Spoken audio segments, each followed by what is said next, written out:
बाकी पूज्य गुरु के सानिध्य में वही कलश माल होंगे, 30 तारीख को नहीं होंगे। और 28 तारीख यानी कल चतुर्दशी के जो कलश होंगे वो नीचे ही होंगे। कल जो कलश होंगे वो नीचे होंगे, क्योंकि पूज्य गुरु का सानिध्य हमको यही मिल रहा है, तो इनका सानिध्य महत्व रखता है, इसलिए यहीं पर करेंगे। पांडाल तो बना आज, लेकिन हम तो करते आ रहे हैं, यहीं आ रहे हैं, तो कोई दिक्कत ही नहीं है। व्यवस्थाएं अपन को मालूम है कैसे करनी है, किस तरीके से करनी है। तो चतुर्दशी के कलश माल दोपहर को 1:30-2 बजे विधान होगा। पूज्य गुरु के स्वयं रचित 24 स्वयंभू 24 मंडल विधान वो हम करेंगे।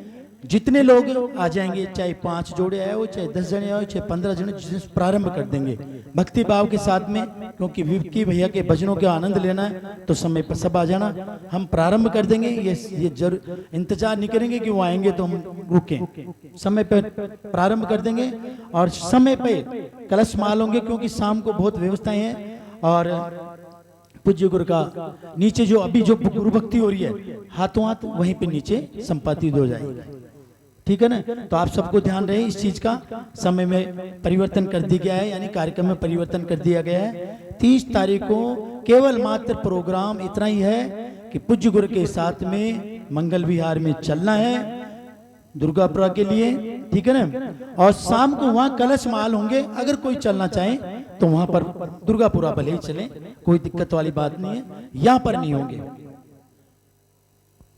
कलश माल का। 30 तारीख को सुबह 6 बजे विहार करेंगे गुरुदेव।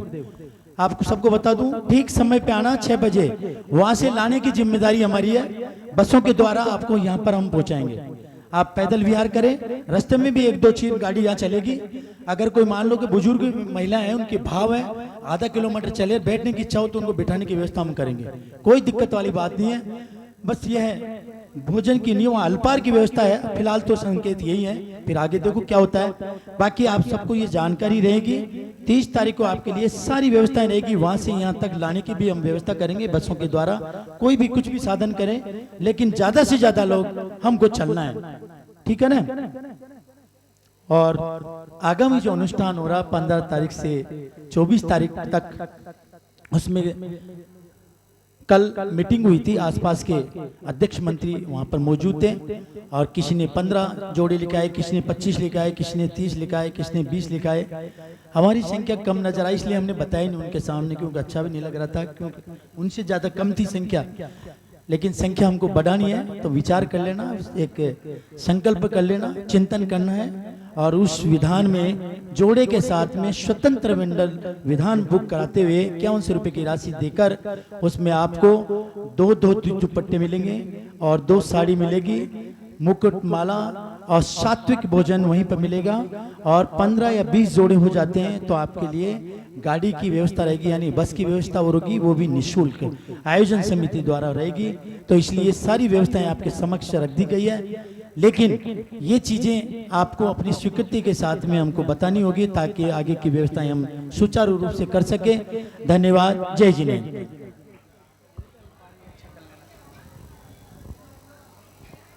आगे जाओ, आइए गुरुदेव के चरणों में चलते हैं, सीधे सीधे जुड़ते हुए।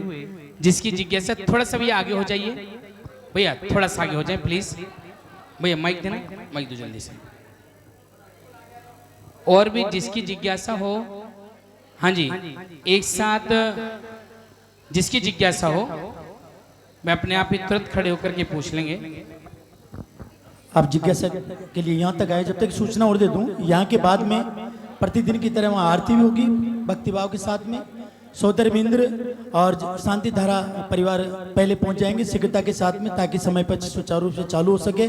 और उसके बाद में आज बहुत ही सुंदर नाटिका का मंचन है पुरुष मंडल द्वारा, यानी पुरुषों के अब तक विशुद्धवर्धन ने किया, धर्म जागृति ने किया, अन्य संस्थाओं ने किया। अब आज की जो नाटिका है पुरुष मंडल द्वारा है, और नाटिका का नाम है पार्श्वनाथ की महिमा।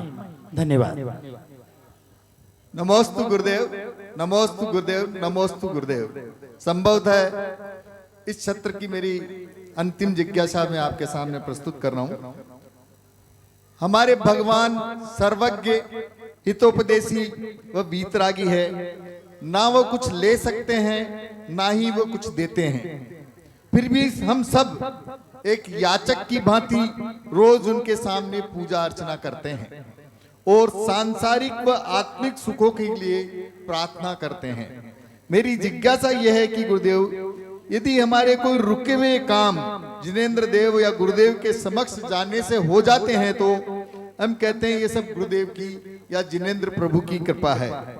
किंतु यदि हम कष्ट में होते हैं, बीमारी होती है या सांसारिक दुख हमें घेर लेते हैं, तो हमें यह बताया जाता है कि ये सब आपके पूर्व कर्मों के उदय की वजह से हो रहा है।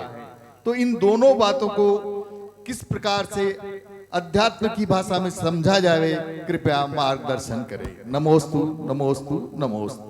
बहुत बहुत धन्यवाद। और किसी को जिज्ञासा? आगे आ जाओ जी। हाँ। नमस्ते महाराज जी। छोटी छोटी लेना जी, है ना सब। महाराज जी, मेरा प्रश्न ये है, द्रोणाग्नि से क्षेत्र को लघु समझकर क्यों कहा जाता है?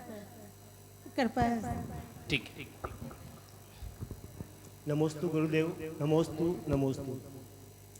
एक भील का लड़का एकलव्य जो तीर चलाने के लिए गुरु द्रोणाचार्य के पास गया कि मुझे तीर चलाना सिखाओ, लेकिन द्रोणाचार्य ने मना कर दिया कि मैं राजा के लड़कों को ही सिखाता हूँ। फिर भी उस एकलव्य के मन में द्रोणाचार्य के प्रति इतनी श्रद्धा, आस्था और समर्पण था कि उसने उसमें गुरुजी में देखा कि इसमें इनमें कोई ऐसा है, तो इसलिए उसने मिट्टी की प्रतिमा बना करके द्रोणाचार्य की और उसके सामने उसने प्रयास किया और वह संसार का सबसे अच्छा तीर चलाने वाला सीख गया।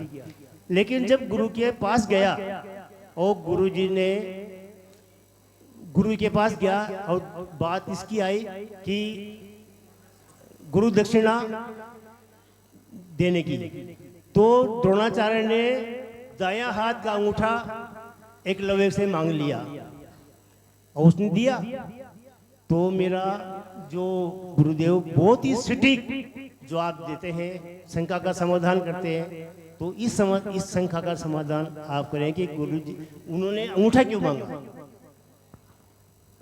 गुरुदेव नमस्कार। नमोस्तु गुरुदेव, नमोस्तु गुरुदेव।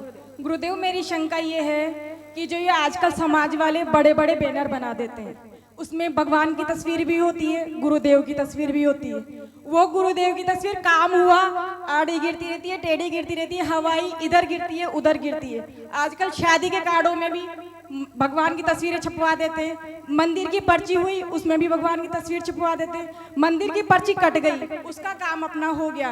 अपन वो पर्ची हमेशा के लिए रखने वाले तो नहीं है, वो कार्ड हमेशा के लिए रखने वाले तो नहीं। शादी का कार्ड हमेशा तो रखने वाले नहीं। शादी का कार्ड आ गया, एक बार देखा, रद्दी के डिब्बे में जाएगा।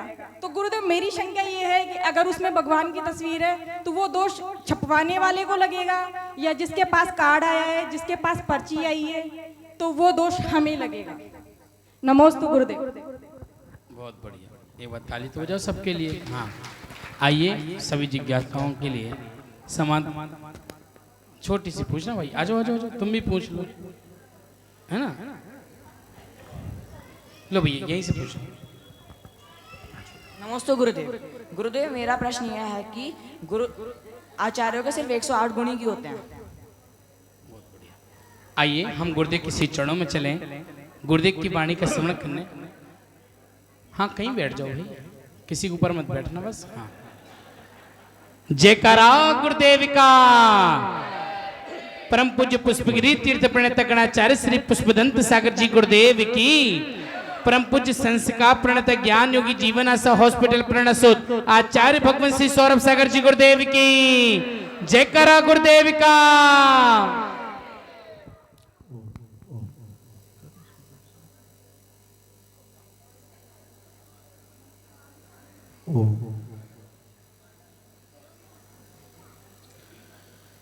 पाप के आने के 108 दरवाजे हैं। कितने दरवाजे हैं? इसलिए मुनिराज के आगे क्या लगा देते हैं? 108। अब पूछोगे दरवाजे कौन कौन से हैं, तो समझ में तो आएगा नहीं। लेकिन पाप मन से, वचन से, काय से आते हैं। किससे आते हैं? फिर करने से, कराने से, करने वाले को अच्छा कहने से। 3 तिया कितने हो गए? 9। उसके लिए प्रयास करना पड़ता है, तो कहते हैं समरंभ समारंभ आरंभ। 9 तिया 27, और 27 चीज़ किससे होती है? क्रोध, मान, माया, लोभ। 27 चौके 108। ये कर्मों के आने के दरवाजे हैं। उस दरवाजे को बंद करने के लिए मुनिराज के आगे क्या लगाते हैं? 108। क्या लगाते हैं? अब तेरे को क्या लगाना अपने आगे? हाँ? क्या लगाना? क्या लगाना है? 108 लगाना? बस ठीक है, फिर वेलकम, फिर वेलकम। स्वाभाविक है। जैनियों की यहाँ प्रतिष्ठित चीज़ों की मान्यता है। किसकी मान्यता है? अप्रतिष्ठित की नहीं है। इसलिए मूर्ति भी अप्रतिष्ठित होती है तो कुछ भी आप करते हो कोई फर्क नहीं पड़ता। आई समझ में? लेकिन जैनी को मालूम है हमारी प्रतिमा है, इसलिए वो सावधान रहते हैं। कार्ड वगैरह में कई चीज़ें छपती है, वो प्रभावना की चीज़ है, पूजा की चीज़ नहीं है। किसकी चीज़ है? प्रभावना और पहचान की चीज़ है। इसलिए कई चीज़ों में ये सारी चीज़ें आ जाती है। आ जाती तो आपको होशपूर्वक अवमानना नहीं करनी है। क्या? होशपूर्वक। बाकी चीज़ें किसकी है? सब ये चीज़ें प्रभावना की। उसका क्या हो रहा है? अलग चीज़ है। इसीलिए उस विषय में क्या सामान्य चीज़ें हो जाती है कि किसी भी चीज़ की प्रतिष्ठा नहीं है। कागजों में जो चीज़ तस्वीर है, मंत्र है, उसकी प्रतिष्ठा नहीं है। लेकिन हम कौन हैं? जैन है। जो जानता है वो अभिनय नहीं करेगा, वो अपने हिसाब से व्यवस्था करेगा। और जो अनजान है वो कुछ भी करे, उसका पाप वो जाने। तो इसीलिए प्रतिष्ठित और अप्रतिष्ठित के अंतर से पूज्यता और व्यवस्था का अंतर आ जाता है। किसका किसका आ जाता है? पूज्यता और व्यवस्था का अंतर आ जाता है। बाकी इसमें भी कई प्रश्न सदैव चलते रहते हैं, लेकिन ये सब चीज़ें सामान्य रूप से बाह्य क्रियाकलाप, सूचना और प्रभावना के साधन हैं। तीसरे नंबर पर गुणात्मक रूप से एकलव्य ने गुरु को स्वीकार किया था, इसलिए उसका प्रतिफल उसे प्राप्त हुआ। सामाजिक दबाव के कारण से सूत पुत्र को द्रोणाचार्य ने स्वीकार नहीं किया, इसलिए अंगूठा दान मांग लिया ताकि मेरा चेला मजबूत रहे। आई समझ में? आ गई? इसके अलावा कुछ भी नहीं है। इसके अलावा कुछ भी नहीं है। और पहला प्रश्न कौन सा था?